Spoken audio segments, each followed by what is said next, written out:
मेहनत करनी है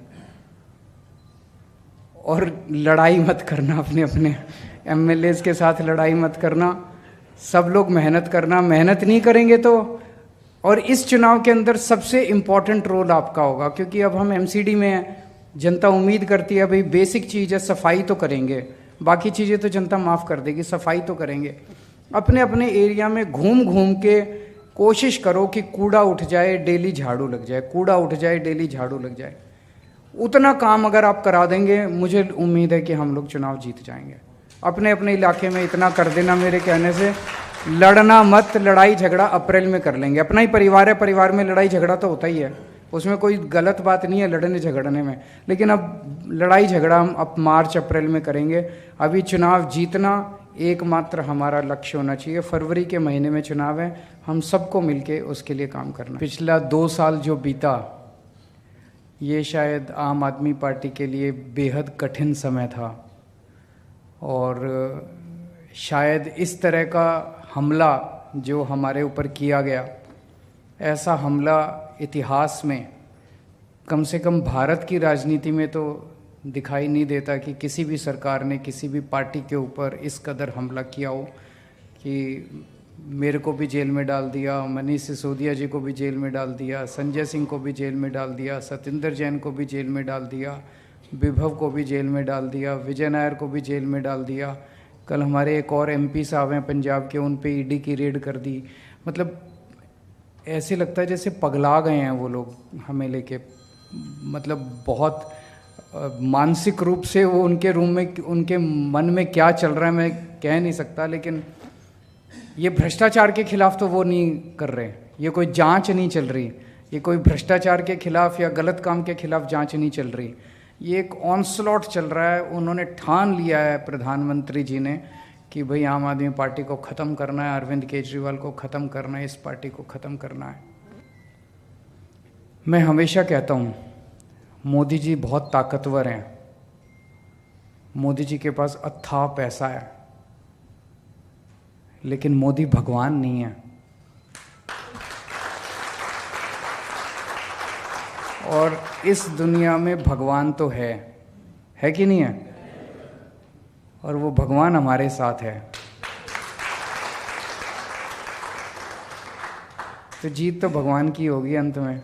लड़ाई मोदी जी और भगवान के बीच में है, भगवान हमारे साथ है।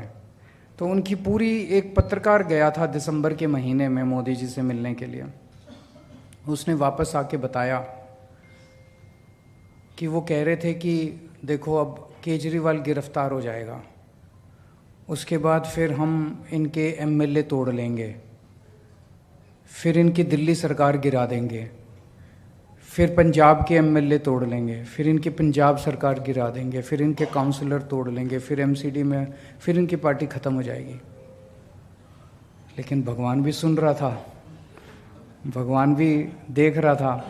तो मोदी जी ने मेरे को गिरफ्तार तो कर लिया, ना दिल्ली सरकार टूटी, ना कोई एमएलए टूटे, ना पंजाब सरकार टूटी, ना पंजाब में एमएलए टूटे, ना एमसीडी टूटी। तो उनके सारे जो उन्होंने प्लान बनाए थे आम आदमी पार्टी को तोड़ने के, वो सारे मंसूबे उनके खराब हो गए।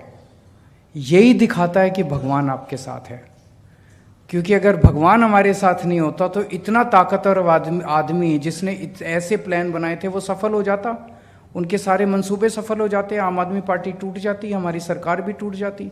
लेकिन वो नहीं टूटी, उनके मंसूबे सफल नहीं हुए। तो ये बहुत कठिन समय था और आप लोगों ने बड़ी हिम्मत दिखाई। आप लोग जो नहीं टूटे, 2-4 लोग टूटे, लेकिन मैंने रामचंद्र जी का पढ़ा था अखबार में, और मैंने एक दिन हेडलाइन आई थी कि रामचंद्र जी कह रहे हैं कि कल रात को केजरीवाल मेरे सपने में आया था। मुझे अच्छा लगा पढ़ के,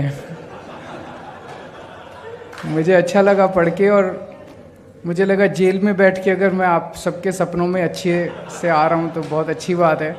अगर मैं आप लोगों को प्रेरणा दे रहा हूँ तो बहुत अच्छी बात है।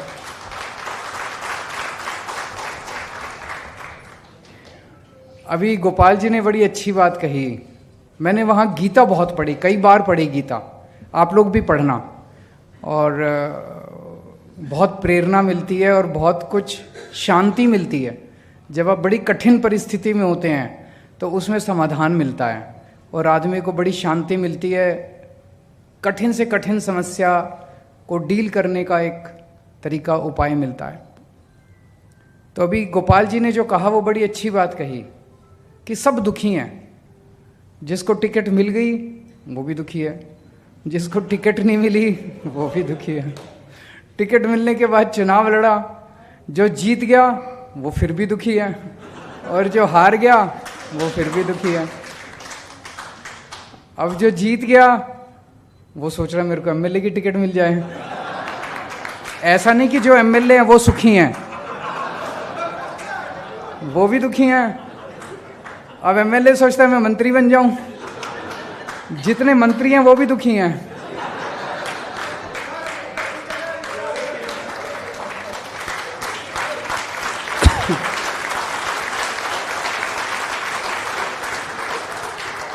और जितने मुख्यमंत्री हैं वो भी दुखी हैं, और जो प्रधानमंत्री है वो सबसे दुखी है।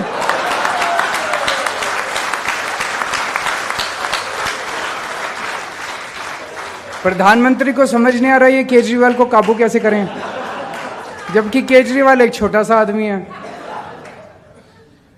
तो सबसे इंपॉर्टेंट चीज जिंदगी में है खुश रहना, है कि नहीं है?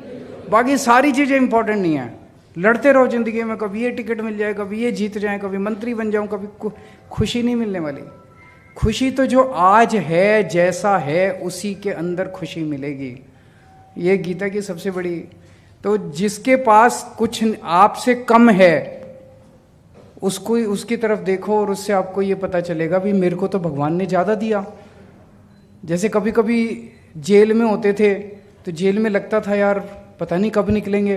फिर मेरे को मनीष सिसोदिया ध्यान आता था कि इसको तो 1.5 साल हो गए और मेरा तो फिर भी परिवार ठीक ठाक है। इनकी पत्नी इतनी बीमार थी, बहुत ज़्यादा बीमार है इनकी पत्नी, उसके बावजूद ये शख्स टूटा नहीं।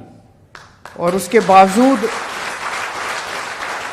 मेरे को पता है इनके पास कई बार उन लोगों ने अप्रोच किया कि केजरीवाल का साथ छोड़ दो, हमारी पार्टी में आ जाओ और आपको जेल से छोड़, टूटे नहीं है। तो इससे प्रेरणा मिलती थी। तो जिस व्यक्ति का संघर्ष आपसे ज़्यादा है या जिस व्यक्ति को भगवान ने आपसे कम दिया है वो आपको प्रेरणा देता है, यार इससे तो ज़्यादा ही मिला है मेरे को, खुश रहूँ मैं। और जिस व्यक्ति के पास आपसे ज़्यादा है, भगवान ने उसे ज़्यादा दिया, उसकी तरफ देखो वो भी दुखी है। तो ये आपको प्रेरणा देता है कि ज़्यादा हाय तौबा करने से खुशी नहीं मिलने वाली, सेवा करने से खुशी